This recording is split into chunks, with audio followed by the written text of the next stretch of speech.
extinction mode. That word doesn't sound right. In the middle of a extinction. That's a weird word. Anyway, you hear what I'm saying. You got the drift. Nice.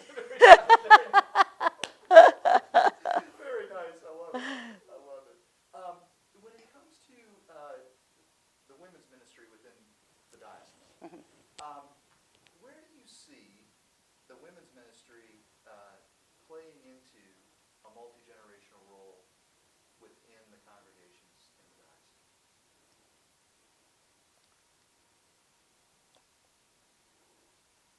Okay. When I think about a multi-generational women's ministry within the diocese, within the individual churches, the picture that comes to me is the hub of a wheel. When you have sort of the matriarch, say, of that family, that is like the hub. And with each generation that comes along, it's like a spoke. And once that is created, that wheel, then you got motion. And when you got motion, then the church starts to grow and the church starts to move out. Because I'll tell you what, the generation that is coming up now, they are so visual. They're so into tech type things, so much into seeing an image and all, that sometimes these finer points of fellowship and being together with mama and grandmama and aunt, those things are missed. And so it is up, I think it's up to the women of the diocese to take concern about the women in their families and see that as being a part of either the hub or the spokes so that we can start moving out and move the church out into the world. It's hard for people to believe this in the United States of America, but we are no longer what you would call a Christian nation. And for a long time, we saw women being the primary ones that would take the children to church and to be with them and to nurture them and to do Bible study and stories at night about the Lord. And it seems like we're getting away from that. And so it is important that we take a very serious interest in the lives of the women in our families. Because we've got to move out into the world, into the United States. There's a lot of darkness out there. And Jesus is depending on us, 21st century Christian, 21st century church, to go into the world and to make disciples.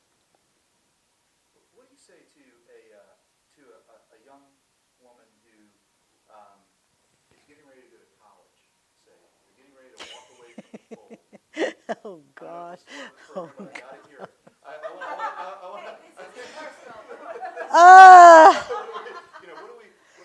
What do you say to that young lady who's about to step into what could possibly be, the darkest period of their life? Right. One of the interesting aspects, I think, of being clergy in a church, and especially when you have the experience of baptizing a child, and then that child gets ready to go off to college. One of the most important things that their mother, especially if they're, of course, a daughter, the sons, I'll leave that to the fathers for now, but a mother needs to tell that daughter, you were baptized into the death and resurrection of Jesus Christ. He has sealed you, and you belong to Him. So when you go out into the world to be and to step up and to step into what God has called you to be, you need to remember that you belong to Jesus Christ. And are the things that you're going to be doing, are those going to be things that are going to help your relationship with Him grow? Or are those going to be things that are going to help your relationship sort of sag? But remember this.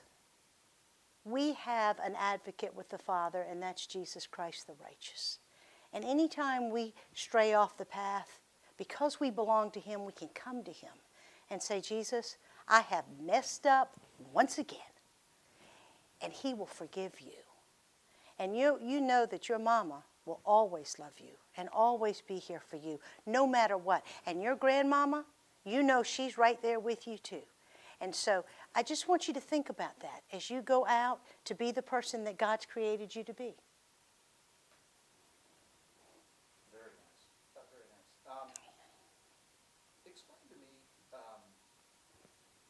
Explain to me, as not as clergy, but as someone who is part of the women's ministry of the diocese.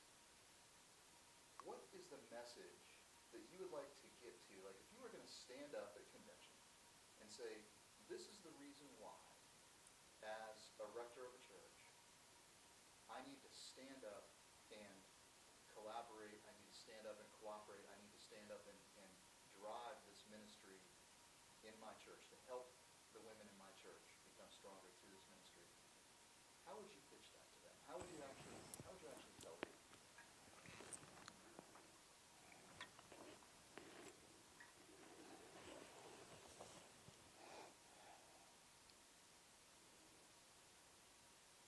That's a tough question.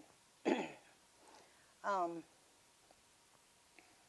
just trying to think which angle I want to take on that. So you want, so in other words, you're asking me to be rector. We've talked. No, Are you talking to me? I'm talking to rectors. You're talking to rectors. I got you. Okay. You're talking to rectors. Okay. And I think it's multi-generational. Yeah. You know, the problem is we only have a few minutes. Right? Yeah. So I put every frame of this thing in. Right. Too. But we only have a few minutes. So the multi-generational part of it, I think, is very, very important. I mean, you've already sold me on that. Yeah. And I think that as we move forward, you know, just how would you touch if you had 60 seconds? Oh, or God. less? But don't time yourself. Just let it roll, because that's the beauty of Right. what I do. I can make it shorter if I have to. But how would you address that? Okay.